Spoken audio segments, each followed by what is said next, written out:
That was absolutely horrible. Welcome back to the Lemon Factor. I'm Chad, and today I'm here with one of our project cars, the 2003 Lexus IS300. And we are finally ready to start installing the turbo kit on our first generation Lexus IS300. I know for some of you, including myself, this has been a long time coming.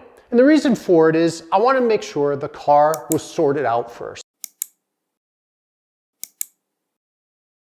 I wanted to make sure that we performed all of the routine maintenance.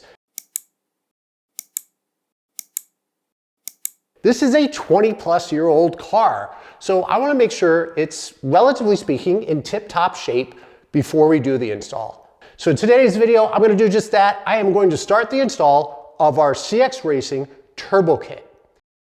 As I go through the install process, besides showing you how to install the turbo and all of its components, I'll also recommend some upgrades.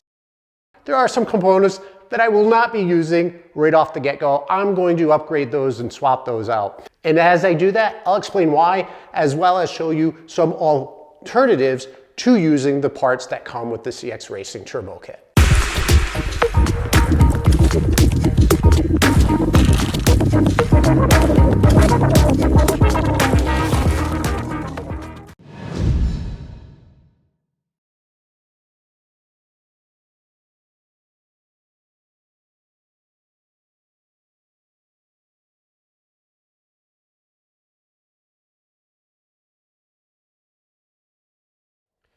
We're now going to remove the air intake box and tube. So that consists of these clamps holding it to the throttle body, clamp down here holding it to the air intake box. We do have our hose back here. We'll just unclamp this, move this out of the way. And we have our sensor right here that we're going to disconnect after removing these 3 bolts. The main part of the air intake box will be able to be removed. But first, we need to disconnect some of these wire clamps as they're attached to this. We're not going to remove them. We're just going to disconnect them from the air box. The first clip was this one right here, and this was clipped up here. So we just disconnected that. This one has the MAF sensor attached to it. The one I just disconnected is right here. And this was connected, just snapped in here.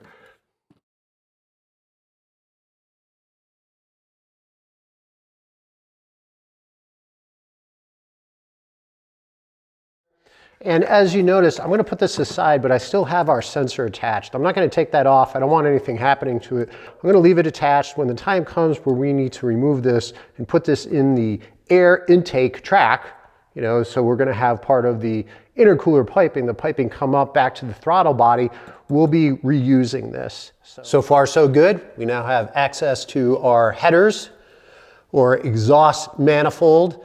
So what I'm going to do is I'm going to disconnect the electrical connectors for the oxygen sensors. I'm then going to spray some PB Blaster, let it sit for about 20 minutes or so, and then attempt to remove them. And we do have multiple oxygen sensors attached, so we need to be careful with that. We do need to get under the car, and that's one reason why we put it up on ramps. We need to get under there to detach the headers from, I believe it's called the Y pipe, or at least the initial section of the exhaust. So we have one oxygen sensor here, another one down there. Those are just the 2 that we can see. The wires come up right here. Not only do we have to disconnect the connectors here, we just need to make sure that we disconnect it from down here as these are clipped in, because we don't want to yank on these oxygen sensors as we pull out the exhaust manifold. Just remember this top as in the first oxygen sensor, goes to the bottom, and the second one back there, follow this along, snaps in to the top. There's one more oxygen sensor, so a total of 3 that is connected to the headers. Let's see if I can shed some light on that. There it is. And follow the wire up.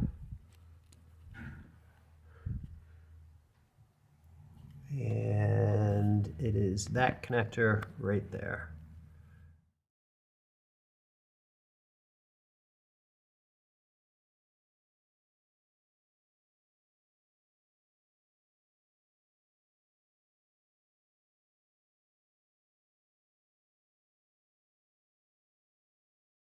I always feel like if something I think should be difficult or time consuming goes well, that something that I think should be quick and easy is going to give me hell. And because these bolts all came off, I can't truly be happy because I feel like it's going to come back and bite me. If you haven't taken your exhaust manifold off lately, or you have a new car, you don't know, I would highly, highly recommend spraying it with either PB Blaster or Croil. Croil is good too. It's just super expensive, and quite frankly, I don't see that it is noticeably different than PB Blaster, which is probably a third of the cost. So remember, we have 3 more bolts down there. I'm gonna call it a Y pipe. These headers connect onto way back there. Hopefully they come off as easily as the header bolts or header nuts came off. One eternity later. That was absolutely horrible. I knew that if I got too excited about removing the nuts from the headers, the exhaust manifold, that something would go wrong elsewhere. And of course it did. 3 bolts connecting the headers to the Y pipe of the exhaust took me over an hour. No amount of PB Blaster was going to release those bolts. I had to pull out the torch, and actually I had to apply a lot of heat and a lot of muscle. So now that we have the 3 bolts disconnected, why don't we get the exhaust headers out?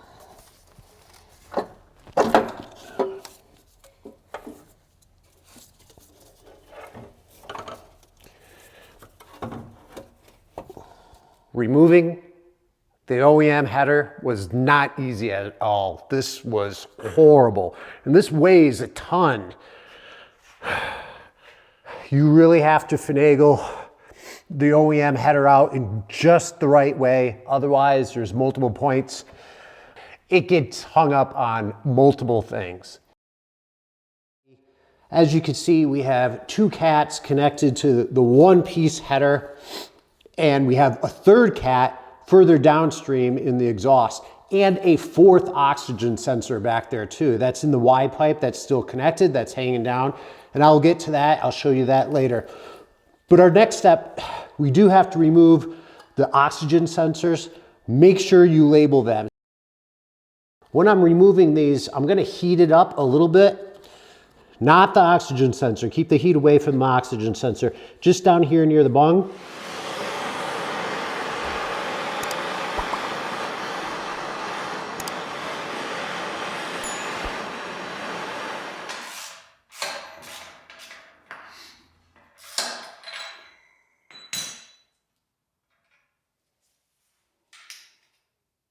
I removed the OEM gaskets.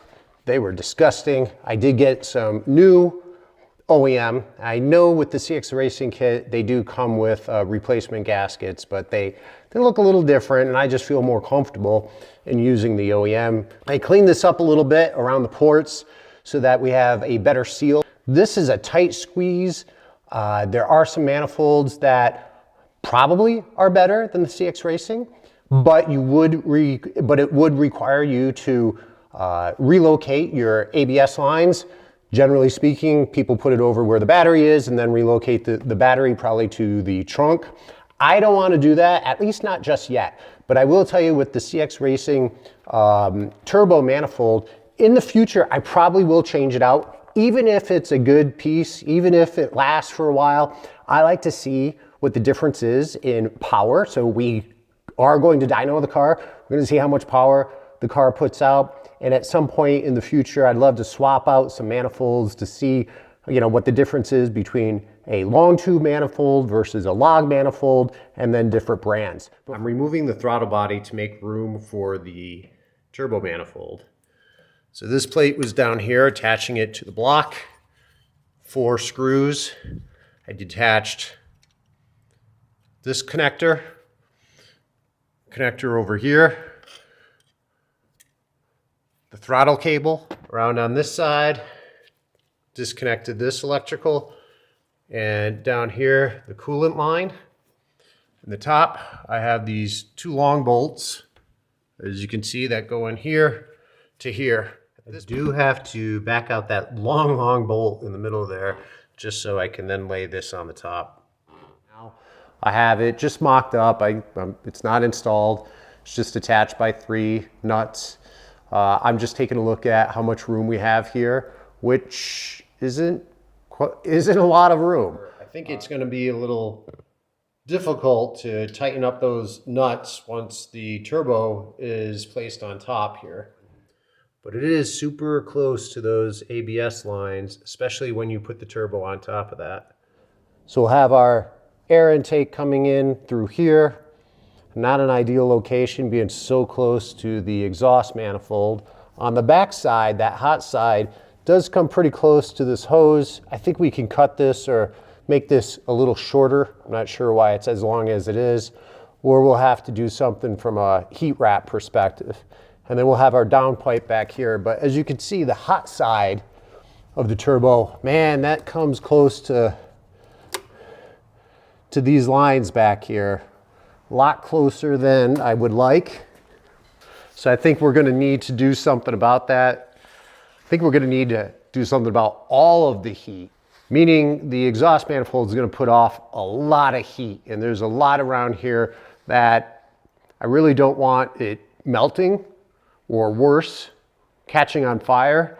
So I think we're going to heat wrap the exhaust manifold. I think we're going to get a turbo blanket for the hot side.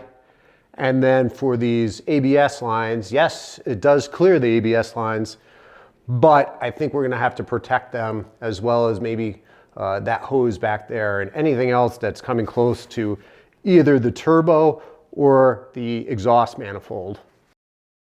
I'm not going to be running the CX Racing Turbo.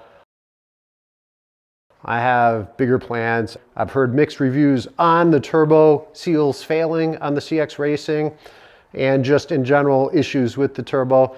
And really, I don't want to go through all this work and have issues right off the get-go. So let me show you what we have to replace, to upgrade the CX Racing Turbo. Right, I decided to go with a precision turbo. Now, it was a very difficult decision. I spent some time really trying to decide what manufacturer to go with, whether Garrett, Precision, Borg-Warner. I love the Borg-Warner EFR series. At some point, I am going to get an EFR turbo, but not today. I decided to go with a Precision Gen 2 turbo, the 6266 with a 0.81 AR for the hot side. So quick spool. I think this turbo sits perfectly for the horsepower goals that I have, both immediate as well as growing into this turbo and further modifications for this car.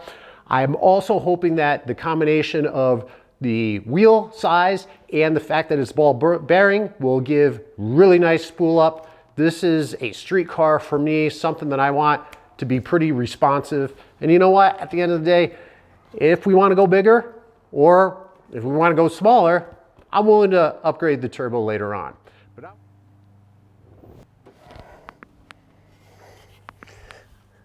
Let's mock this up. Just take a look. As it sits right here, it is touching, or at least I think it's touching. If it's not touching, it's coming very close to touching part of the exhaust manifold. And again, I think that's a big reason why we're going to wrap the manifold and put a turbo blanket on here. So the turbo will have to clock into the right position, but generally speaking, this is about it. We'll probably have to move it a little bit counterclockwise up here. We have our oil line and our drain pointing right down. So it looks like it's not too bad from an orientation standpoint. The next step is to either address the heat, so apply the heat wrap, the turbo blanket, protect some of these ABS lines, or we can jump into installing our turbo oil feed line and oil drain line. Not sure exactly which one we're going to do next, but it doesn't matter.